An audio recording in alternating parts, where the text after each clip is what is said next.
آداب معاشرت کا خلاصہ ہے یہ حدیث۔ آقا کریم نے ارشاد فرمایا اتنی دیر تک کوئی شخص کامل مومن نہیں ہو سکتا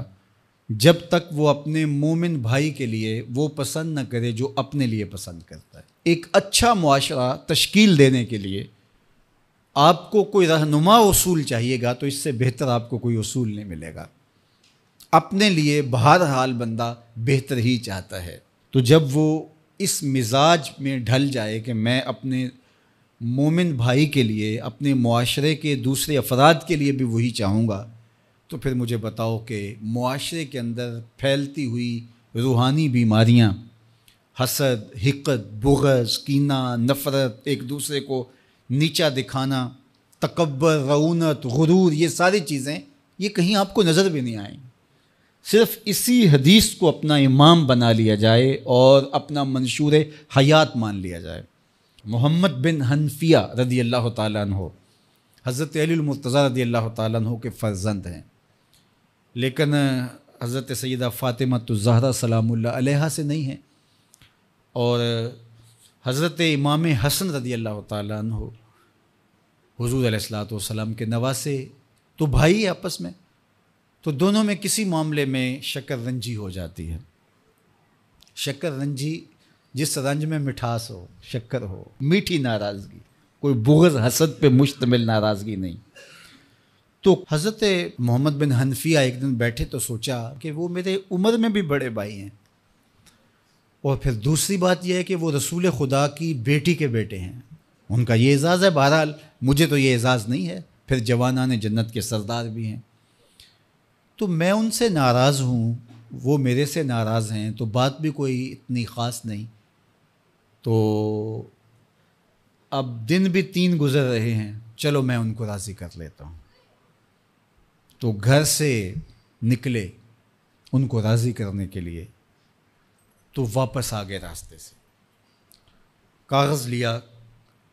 اور اس کے اوپر اپنے بھائی کے نام مکتوب لکھا کہ میں آپ کو راضی کرنے کے لیے گھر سے نکلا تھا،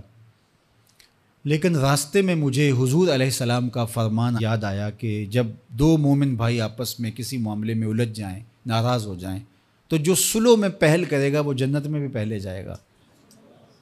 تو میں تو یہ گوارا نہیں کرتا کہ آپ سے پہلے جاؤں، تو میں ناراض ہوں، آپ آئیں اور مجھے منائیں۔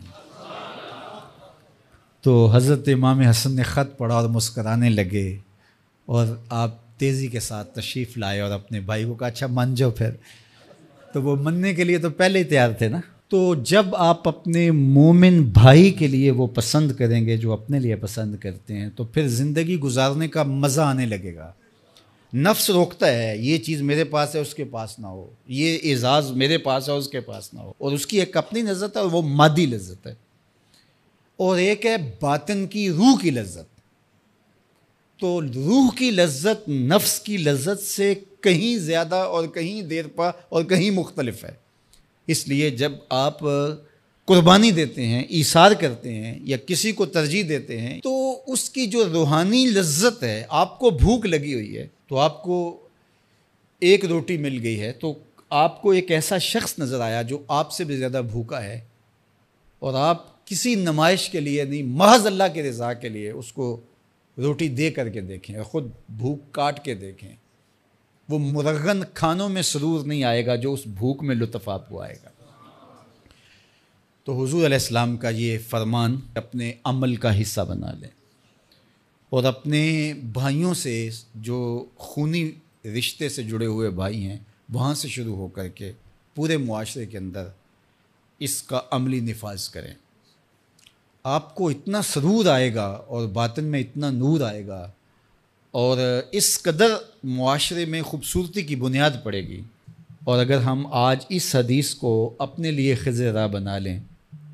تو یہ اس پہ عمل کرنا کوئی مشکل نہیں ہے۔ یہ آپ ابھی سے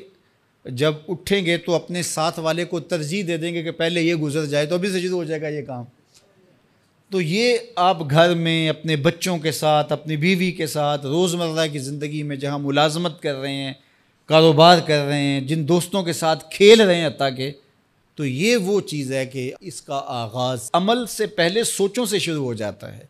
کہ آپ کسی کے لیے اچھا سوچنا شروع کرتے ہیں، جو اپنے لیے سوچتے ہیں وہ اپنے بھائی کے لیے بھی سوچیں۔ ہمارے بزرگ فرمایا کرتے تھے کہ کسی کے ساتھ دوستی کا ایک حق یہ بھی ہے کہ اس کی آخرت کے لیے سوچا جائے کہ یہ میرا دوست ہے تو دنیا میں میرے ساتھ ہے تو حشر میں بھی جنت میں میرے ساتھ ہو، تو اس کی ہدایت کے لیے اگر نماز نہیں پڑھتا تو اس کو نماز کی طرف لے کر آئیں، اگر اس کے معاملات کے اندر خرابیاں ہیں تو